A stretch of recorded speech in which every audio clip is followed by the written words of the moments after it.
Sonic Omens is finally released, and a lot of people are now figuring out what I've been saying about this game for quite a few years now. This video is going to be a little different because I'm a little under the weather, but I needed to give my thoughts on this. And I'm also doing this unscripted and with very little editing, so bear with me. So, Sonic Omens released, and a lot of people are absolutely trashing this game.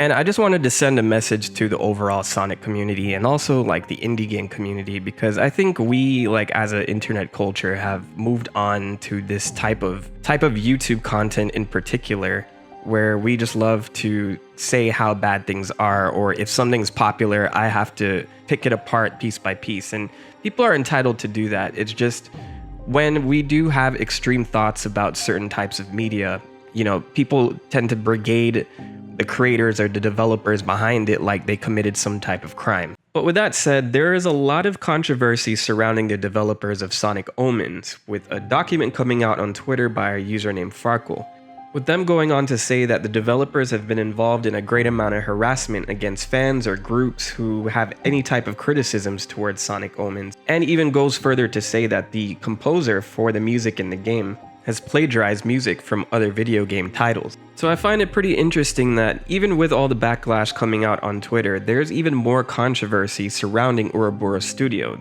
the game studio behind the development of Sonic Omens. So let me take a few steps back here. Sonic Omens started as a project called Sonic 2020 back in the year 2020 with an original build called Episode White Jungle that I covered on the channel.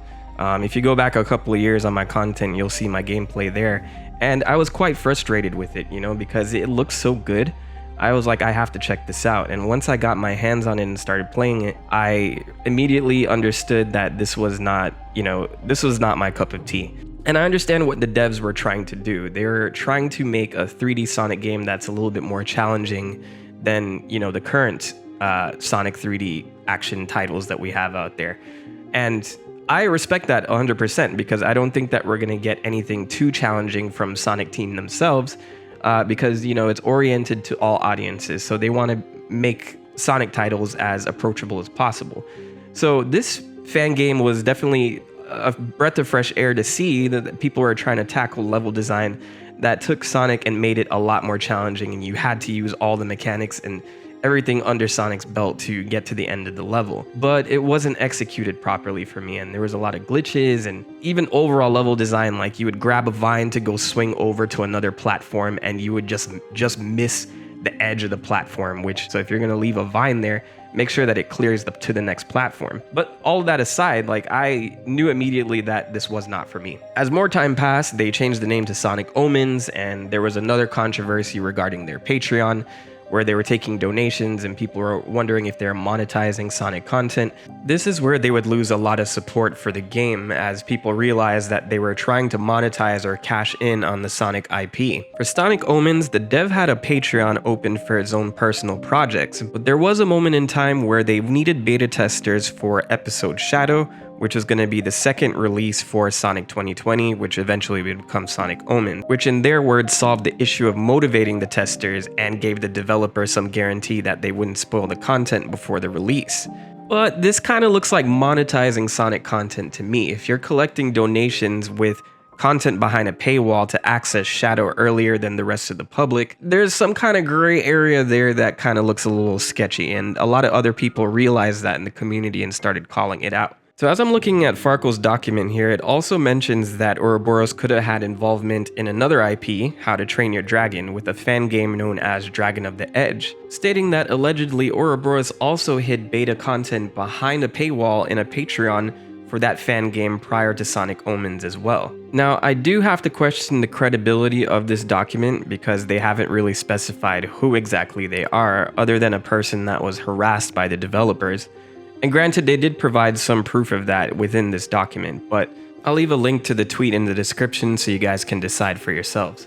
So I'm not defending the shitty actions of a few developers over at Ouroboros Studios, and the intentions of the development of this game can be brought into question. I'm just stating the speculation and accusations I'm seeing on Twitter.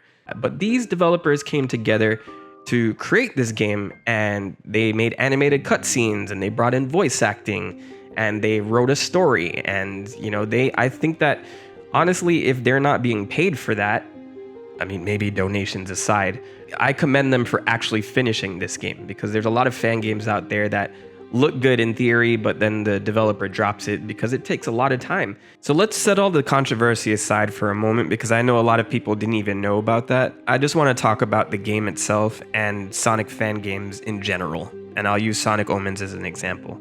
It is not easy to make a video game, and you can see it amongst like AAA studios with the hundreds of developers that they throw at titles like Assassin's Creed and, you know, Call of Duty every single year and things like that. It's very challenging. So for Sonic Omens, what I took issue with were the fans that were leaving comments in the trailers that they would post on YouTube. I saw several comments down there saying, "Hey Sega, this is how a Sonic game should be made," and "Sega, take notes," and I just think that rhetoric needs to stop, because the moment that anyone sees something that looks like the least bit polished, they're clamoring for it, and they want Sega to go adopt it or hire the devs and things like that.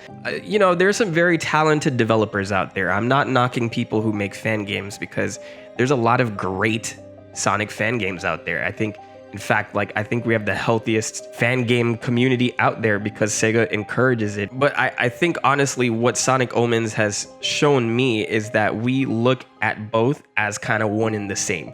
So if there's a good Sonic fan game, we hold Sega to that standard, and vice versa. We don't want Sega to take those types of comments and think, "Oh, okay, well, this is what they want Sonic games to be like." I mean, I'm not saying that that's what's gonna happen. I think Sega's done like taking suggestions from the Sonic community at this point. So however Sonic Frontiers turns out, I think that's the game that they want to make. But I don't understand the Sonic community where anything that just looks remotely decent, it's like, "Hey Sega, take notes." It's a little ridiculous. And then the game releases and everybody just kind of like steps back and backstabs these developers and says, you know, "Oh my God, this game is absolute trash." I just want to put this message out there, short and sweet. Do not go out there and bully these devs. And even if you have criticisms, let's separate criticism from cancer. Actually say what's wrong with the game. Just like I did earlier, if it needs more polishing and the level design is off, say that. Don't post a video with all exclamation marks like, "How did this game exist? How does this exist?" And, you know, other Sonic fan games are probably not going to feel as comfortable releasing their title when they see Sonic Omens being torn to shreds like that. It's like a disservice to the fan game community, in my opinion. As I always say, be kind to people. You can be kind to people without liking the product that they put out. Just express how things can be better, and however they take that is however they take that. I know there are a lot of people out there that don't necessarily like the developers as people or their personalities or whatever.